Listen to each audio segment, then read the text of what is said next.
Olá, bom dia, oitavo ano. Bem-vindos à nossa primeira aula. Antes de começar, queria dar os créditos do material que eu estou usando.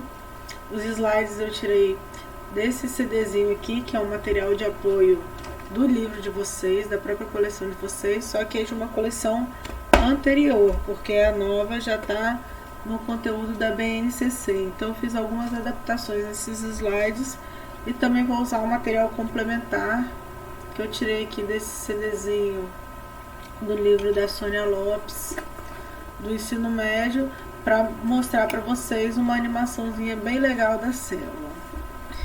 Então, vamos começar? Bem, então, para a gente começar a falar de célula, a gente tem que falar da teoria celular, que é o conjunto de premissas para a gente entender o que é uma célula. Todo ser vivo é formado por células. Pode ser seres vivos unicelulares, como é o caso das bactérias, de alguns fungos, de alguns dos protozoários e de algumas algas, ou podem ser pluricelulares, como é o caso de todos os animais, todos os vegetais. As células ainda podem ser classificadas como procarióticas, que é o caso das células bacterianas, ou eucarióticas, que são todos os outros tipos de células. Célula é a menor unidade viva de um organismo. Então, se a célula é uma unidade viva, ela sozinha tem que fazer tudo aquilo que um ser vivo é capaz de fazer. Então, ela respira, ela se alimenta, ela se reproduz, ela pode se deslocar, ela contém material genético, enfim, tudo aquilo que é característica de ser vivo, a célula também tem. Toda célula vem de outra célula pré-existente. E as células são compostas de 3 unidades básicas: citoplasma, membrana plasmática e núcleo. Uma célula é microscópica, não dá para ver a olho nu. Então as primeiras células começaram a ser estudadas a partir do século XVII com a invenção do microscópio. Existem 2 tipos de microscópio: o microscópio óptico ou microscópio de luz, que é o microscópio que a gente tem na escola e dá um aumento de cerca de 1.500 vezes o tamanho do material, e o microscópio eletrônico, que já dá um aumento bem maior, de cerca de 400.000 vezes. Olha a célulazinha como é que está diferente aqui, a gente já consegue identificar as estruturas internas do citoplasma. Aqui está o núcleo com bem mais detalhes. Agora vamos mergulhar dentro da célula. Esse aqui é o material de apoio que eu falei. E aqui nós temos uma célula animal. Vamos dar uma giradinha nela para a gente ver.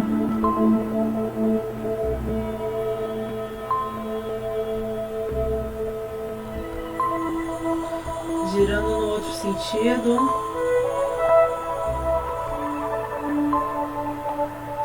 Agora vamos observar as estruturas dela. Aqui está a membrana plasmática. Aqui é o retículo endoplasmático granuloso.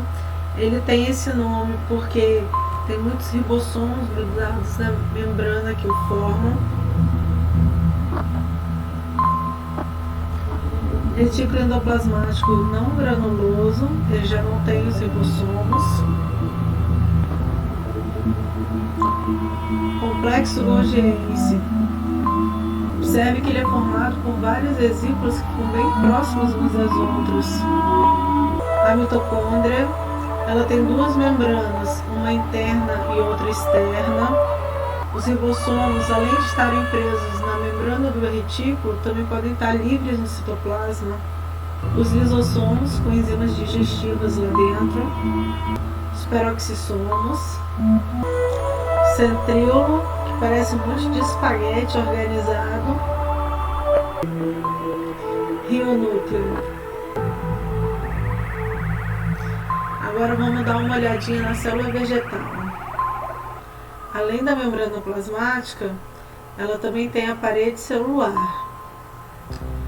Tem o complexo golgiense, ribossomos livres, retículo granuloso, retículo não granuloso, mitocôndrias. Aqui está o núcleo. E a célula vegetal também tem o vacúolo e o cloroplasto, responsável pela fotossíntese. Bem, a membrana plasmática, ela limita a célula e escolhe quem entra e quem sai da célula. O citoplasma é a região entre a membrana plasmática e o núcleo, preenchido por um material gelatinoso chamado de citosol, e é onde estão as organelas. As organelas são regiões que exercem funções específicas na célula. O retículo endoplasmático ele serve para produzir, armazenar e transportar substâncias. A gente viu que ele está dividido em duas partes: o granuloso, onde tem ribossomos grudados na membrana, e o não granuloso, que não tem os ribossomos. Os ribossomos servem para a produção de proteína. Então, se tem ribossomo na membrana do retículo, essa parte do retículo está produzindo proteínas. Se não tem ribossomo, então ele está produzindo óleos ou gorduras. Depois dessas substâncias serem produzidas, elas vão até o complexo Golgiense antes de serem enviadas para fora da célula. Vamos pensar no exemplo aqui para a gente entender como é que funciona. A parede interna do estômago tem várias glândulas que produzem principalmente pepsina. Pepsina é uma enzima, uma proteína, feita para degradar outras proteínas. E as células são formadas de várias proteínas também. Então imagine só, uma proteína sendo produzida lá no retículo endoplasmático que vai destruir toda a célula, porque vai destruir todas as proteínas que estão ali dentro. Isso não pode acontecer. Então a pepsina não é completamente formada dentro do retículo. É formado um precursor da pepsina. Esse precursor é enviado até o complexo Golgiense e no complexo é adicionado uma chavinha de liga e desliga na pepsina. Essa chavinha nada mais é do que um carboidrato. Quando a pepsina vai para a luz do estômago, ela encontra condições favoráveis de ser ativada ali. O pH do estômago é que ativa a pepsina. E lá, como a parede do estômago está protegida contra a ação da pepsina, ela consegue funcionar sem causar maiores danos. Para fazer tudo isso, a célula precisa de energia. E quem fornece energia é a mitocôndria, através do processo de respiração celular. A respiração celular é um processo de queima de glicose através do oxigênio para produzir aquela molécula linda que é o ATP. O ATP é a forma de energia que as nossas células sabem utilizar. Por exemplo, a lâmpada para produzir luz, ela usa energia elétrica. O carro para produzir movimento usa a energia química da gasolina. O nosso corpo para funcionar usa a energia do ATP. Alguns materiais muito grandes para entrar na célula precisam ser carregados por vesículas. É o caso dos lisossomos, que são vesículas cheias de enzimas que fazem a digestão, fazem a quebra dessa substância grande que está tentando entrar na célula. Com o funcionamento da célula, algumas substâncias tóxicas são produzidas, é o caso da amônia, da água oxigenada, alguns tipos de álcool. Essas substâncias tóxicas, para que não prejudiquem a célula, são metabolizadas numa vesícula chamada peroxissomos. Ainda no citoplasma, nós temos o centríolo, que é uma estrutura de proteína responsável por comandar todo o citoesqueleto. É ele que forma os cílios e flagelos e comanda todo o processo de divisão celular, que a gente vai ver mais para frente um pouco. Agora vamos para o núcleo. O núcleo é o centro de comando da célula e é onde se encontra o DNA. Nosso DNA está organizado em fitas de cromatina. Tá? Aqui, ó.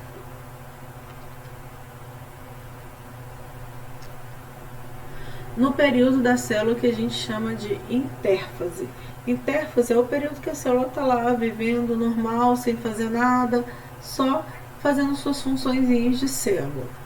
Mas chega um momento que a célula precisa se dividir, seja porque o embrião está se desenvolvendo, seja porque uma criança está crescendo e aí as células se reproduzem muito, seja porque você fez um corte, sua pele precisa cicatrizar, as células vão passar por um processo de divisão celular. Para isso, essa fitinha de cromatina precisa se organizar numa estrutura mais rígida para evitar a quebra do material genético. Então aqui é a cromatina, ela primeiro tira uma cópia de si mesma, né? Ela se duplica e aí ela começa a se espiralizar, espiralizar, espiralizar até formar um cromossomo. Nesse cromossomo nós temos duas cópias da mesma cromatina. Então cada uma dessas cópias é o que a gente chama de cromátides irmãs. Nós, seres humanos, temos 46 fitas de cromatina. Então nós temos 46 cromossomos. Esses cromossomos podem se organizar em pares. Quando a gente pega os cromossomos e organiza eles em pares, a gente tem o cariótipo. No cariótipo, a gente tem todos os cromossomos organizados em pares. Essa linha central é onde fica o centrômero do cromossomo, que é essa estruturazinha aqui, ó. Aqui a gente vê que cada um dos cromossomos parece um código de barras, né? Essas regiões delimitam os genes. Então, dois cromossomos do mesmo par carregam os mesmos genes, ou seja, carregam o mesmo código para uma característica. Na espécie humana, os órgãos genitais femininos e masculinos são definidos pelo último par, o par de número 23, que pode ter um cromossomo do tipo X e um do tipo Y, e aí serão órgãos genitais masculinos, ou o par 23 pode ter dois cromossomos do tipo X, e aí serão órgãos genitais do tipo feminino. No nosso organismo, nós temos dois tipos de células em relação aos cariótipos. São as células haploides e as células diploides. As células diploides são aquelas que apresentam os pares de cromossomos, todas as células somáticas do nosso organismo, ou seja, as células que formam o nosso corpo. As únicas células que não apresentam um cariótipo do tipo diploide são as células germinativas ou gametas, no nosso caso, o óvulo ou o espermatozoide. Cada uma dessas células possui apenas metade do material genético.